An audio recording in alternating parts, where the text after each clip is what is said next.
Stephen A., I would like to celebrate a Game 7, but I am troubled by the sloppy play from Golden State in the first half.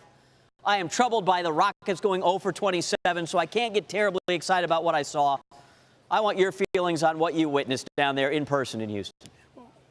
Well, that's fair because you certainly have seen the Golden State Warriors play better. But when it counted most, particularly in the second half and specifically that third quarter, they turned it on. They outscored them 33-15.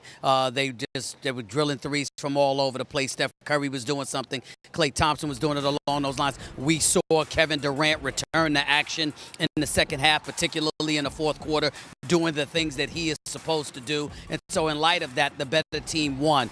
You just feel, I don't want to say sad, but whether it's melancholy or whatever the word is, the fact that the Houston Rockets didn't have CP3, you're sort of sitting here wondering what might have been.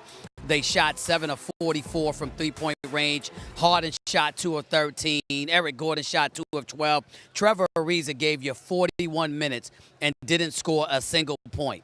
Missed all 12 of his shots, all 9 of his three-pointers. With CP3 out and James Harden having the responsibility he had, you simply cannot be that off-kilter. And that's what he was. Combine that with the 5 turnovers James Harden had. 3 were in the fourth quarter in pivotal stretches when they could have been on a run, and his turnovers derailed it. And you have what you have. You have a Houston Rockets team that ultimately succumbed to their NBA reigning defending champion Golden State Warriors because the Golden State Warriors were better, especially with Houston not having a CP3. Okay, no, Paul, we can't worry about what wasn't there. We can look ahead. We get a 4th installment now, Cavaliers, Golden State. I feel like I can get behind that, even though I've seen it before. Where are you on that series for the NBA championship? Well, I see a repeat of next year. Last year, rather. I see a 5-game series. I think that the greatness of LeBron James mandates that you show him the respect of giving him 1 game because he's so great and he's so phenomenal.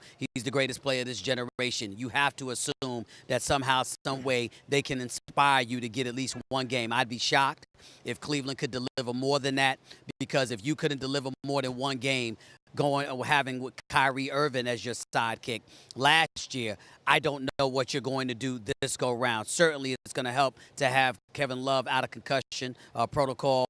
J.R. Smith and Jeff Green and others are going to have to step up.